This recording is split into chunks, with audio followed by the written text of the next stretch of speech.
Salut, voilà, je fais cette vidéo pour expliquer comment j'en suis arrivé à croire que la Bible était la parole de Dieu, que c'était un livre saint, un livre sacré. Euh, voilà, cette vidéo c'est un peu comme un message avec une bouteille à la mer, quoi. Je sais que j'ai pas beaucoup d'abonnés, mes vidéos ne font pas beaucoup de vues. Je crois que c'est le cas le plus de vues, c'est 96 vues. Mais je voulais arrêter d'ailleurs, je voyais pas trop l'intérêt. Et après je me suis dit, oh, ben, pourquoi je vais arrêter? Il y a quand même des gens qui ont regardé. Et puis même si ça peut aider une personne, ben, c'est une personne qui sera aidée. Donc je continue. Alors voilà, pourquoi je crois donc que la parole de Dieu que la Bible est une parole inspirée. Alors déjà, pour revenir à mon enfance très rapidement, mon père est athée, ma mère est croyante mais ne m'a jamais parlé de Dieu. Donc on n'a pas eu d'éducation chrétienne, ni d'enseignement particulier chrétien. Et encore moins sur la Bible. Donc chez moi, il n'y avait pas de Bible dans la bibliothèque. Et les deux personnes qui m'ont parlé de Dieu, c'est ma grand-mère qui, une fois, m'a lu une histoire de la Bible, et ma tante, la sœur à mon père, qui m'a parlé de Dieu quand j'étais petit, me disant que Dieu existait, que c'était un créateur, tout ça. Et donc j'y ai cru, tout naïvement. Et elle m'avait dit aussi qu'il fallait que ça serait bien que je prie. Alors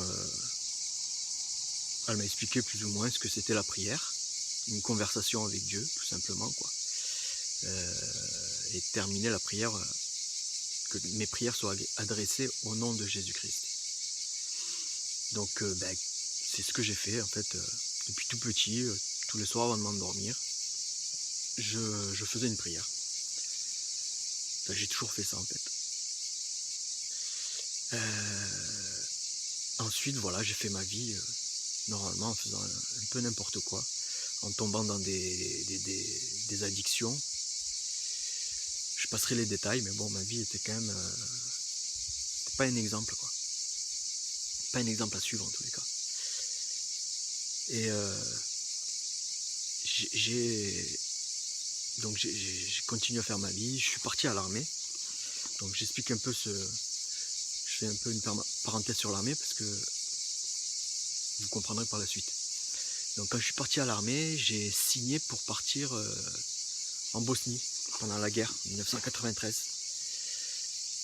Je partais essentiellement pour des missions d'escorte de convois humanitaires, d'interposition de combat et de renseignement, c'est-à-dire qu'ils nous mettaient à 1000 mètres du front et on devait comptabiliser les tirs, essayer de déterminer quel type d'arme utiliser selon ce qu'on pouvait observer en tous les cas. Et donc on remplissait des rapports et tout ça, ça partait je ne sais d'où. Donc quand je suis parti, j'avais jamais pris l'avion de ma vie, hein, donc j'ai pris la première fois l'avion pour partir dans un pays en guerre.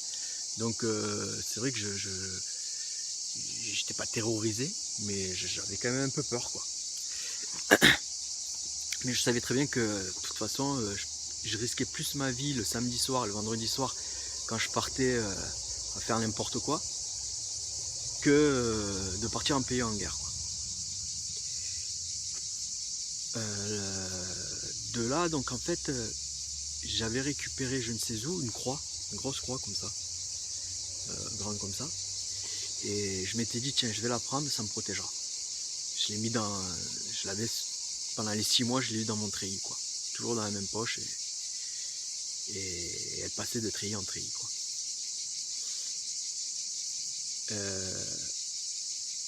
Et là, j'avais l'impression que ce bout de métal en fait me protégeait. Donc j'avais vraiment pas une notion d'un Dieu vivant, hein. C'était vraiment un Dieu de conscience ou un Dieu, je ne sais trop comment, quoi. Puisque je m'appuyais sur sur ce bout de métal. Vous voyez ce que je veux dire? Si on croit qu'il y a un Dieu qui est quelque part dans le cosmos ou dans une autre galaxie ou je ne sais où, qui est aussi, qui peut être aussi dans notre cœur bien sûr, on ne peut pas s'attacher à un bout de métal, vous voyez? Donc si je m'attachais à un bout de métal, c'est qu'il y avait une notion que je n'avais pas. Bon voilà, l'armée s'est terminée, je suis rentré chez moi, et un beau jour, ma tante est venue passer quelques temps dans la région. Et là, elle me disait, bon, Fabrice, viens à l'église avec moi, tu verras, tu rencontreras d'autres copains, tatati tatata. Je disais, Chantal, c'est hors de question, jamais je mettrai les pieds dans une église. C'est pas mon monde, ça c'est... Voilà, c'est déjà bien, je crois en Dieu, dans le milieu où je suis, c'est déjà énorme de croire en Dieu. Alors voilà, de là aller à l'église, voilà, non. À ce moment-là, si on m'avait dit, ben oui, tu iras à l'église, tu seras baptisé, tu enseigneras même les adolescents, et tu auras même des prises de parole à la chaire. Et j'aurais jamais cru, quoi. Et pourtant, c'est ce qui s'est passé. Donc, petit papillon qui vient me rendre visite. Sympa. Donc, elle me retanait toujours, viens à l'église, bon. Puis, bon, comme elle avait fait pas mal de choses pour m'aider, qu'elle était tout le temps là pour moi, en fait, pour m'écouter. Elle connaissait ma vie, plus ou moins. C'est pour ça, d'ailleurs, qu'elle voulait que j'aille à l'église. J'ai dit, je vais lui faire plaisir, je vais quand même y aller, je risque rien. C'est pas parce que je vais aller une fois à l'église que... Voilà. Donc, pour lui faire plaisir, j'ai été. Quand je suis rentré dans cette église, j'ai eu un premier message.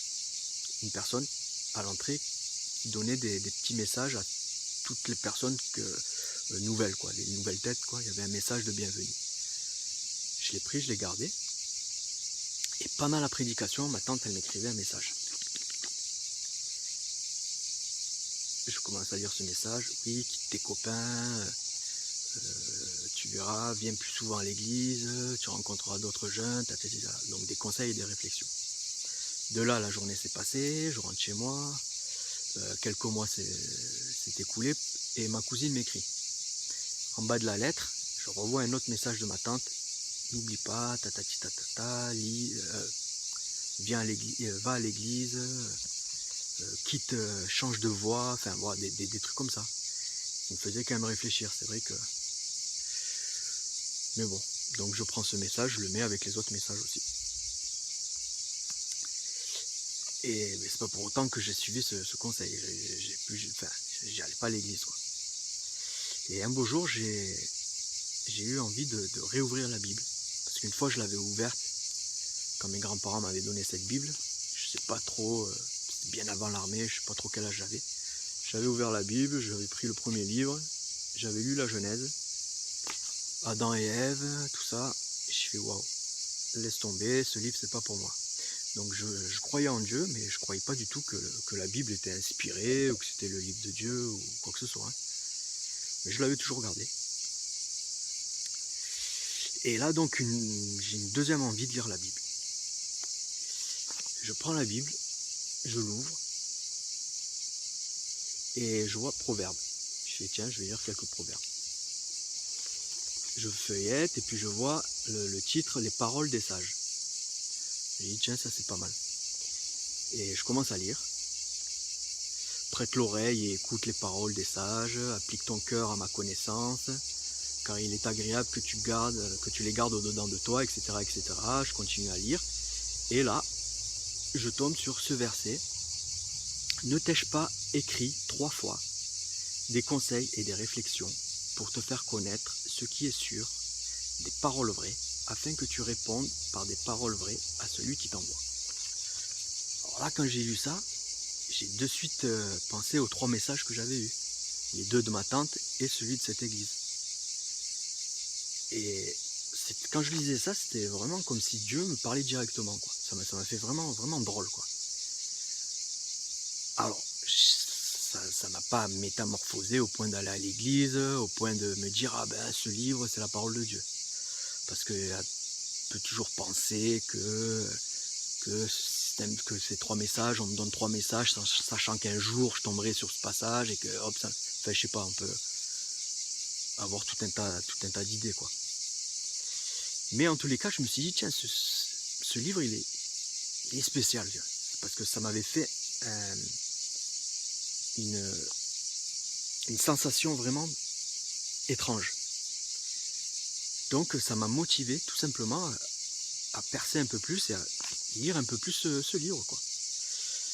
Et j'ai dit tiens, je vais continuer à lire. Alors je lisais, j'apprenais quand même pas mal de choses, c'était quand même assez intéressant. Et un jour je tombe aussi sur ce passage.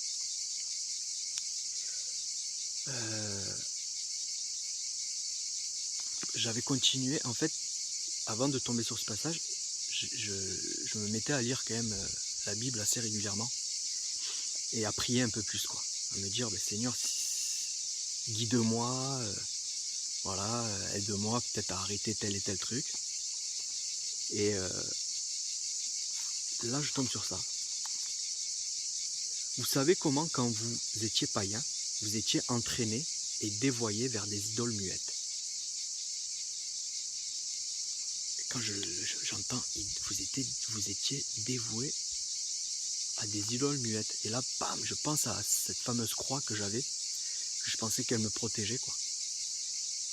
Encore une fois, j'avais l'impression que Dieu me parlait et me disait, tu vois, les idoles muettes, c'est les païens qui ont ça. Quand tu crois à un vrai Dieu, t'as pas d'idole. Tu te mets pas à genoux devant une croix, devant une statue, devant quoi que ce soit. Tout ça, c'est du métal, c'est de la pierre. Et en lisant ça, ça m'a encore... Là, ça a commencé à me faire un électrochoc. J'ai dit, purée, mais c'est vrai, quoi. Et du coup, ce bout de métal n'avait plus aucune puissance, quoi. Je continue ma vie normalement, quoi. Et ma mère m'avait offert, quand j'étais gamin, un petit coffre à bijoux. Et j'étais tout petit et je m'étais dit, je sais pas pourquoi, je m'étais dit, ce coffre je vais le garder toute ma vie. Et toutes les choses que j'aimerais garder tout au long de ma vie, pour pas les perdre, je les mettrai dans ce coffre. Et c'est un peu ce que j'ai fait, quoi. Donc c'était des petits objets.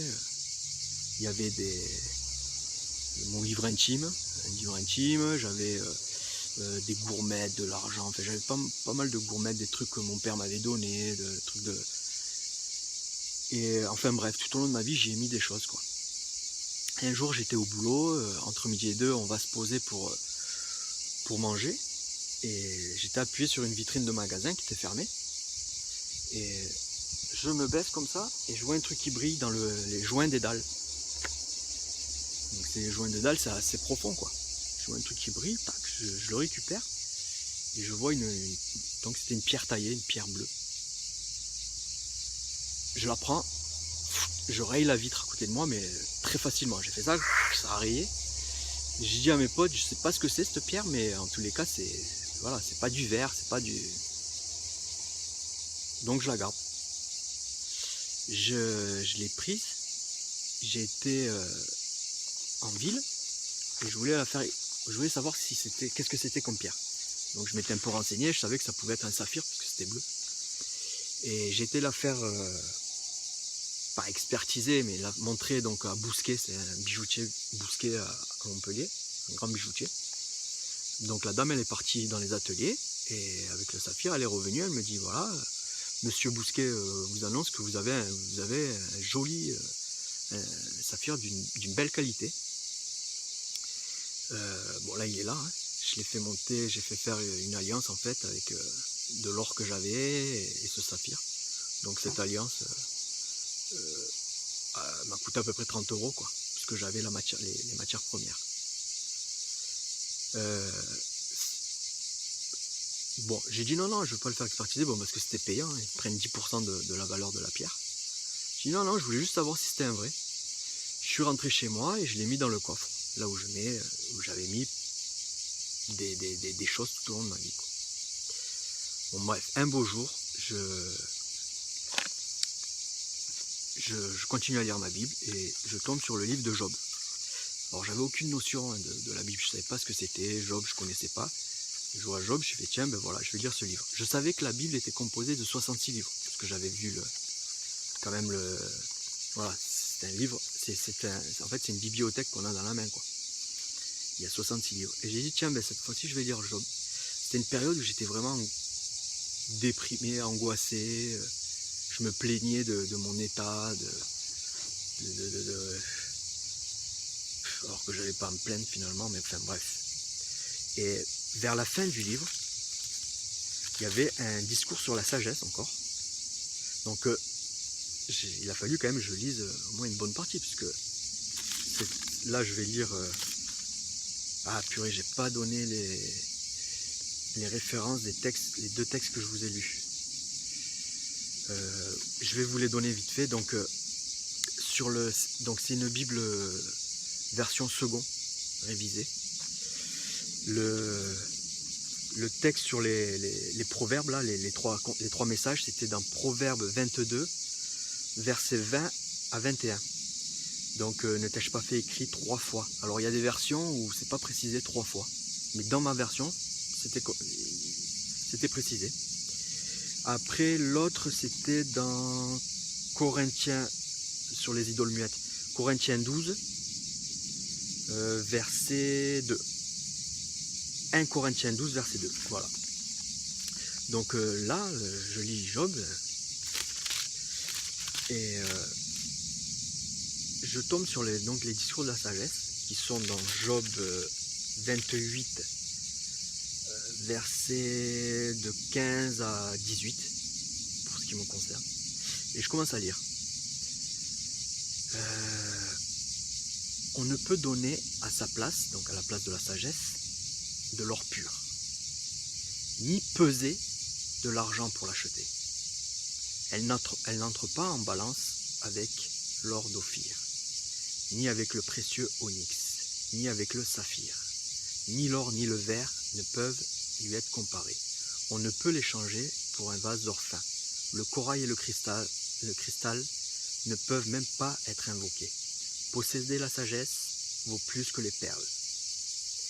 Et quand j'ai lu Saphir, je fais tiens, c'est bizarre. C'est vrai que quelques semaines avant, j'avais trouvé ce saphir. Donc je vais dans le coffre, j'ouvre.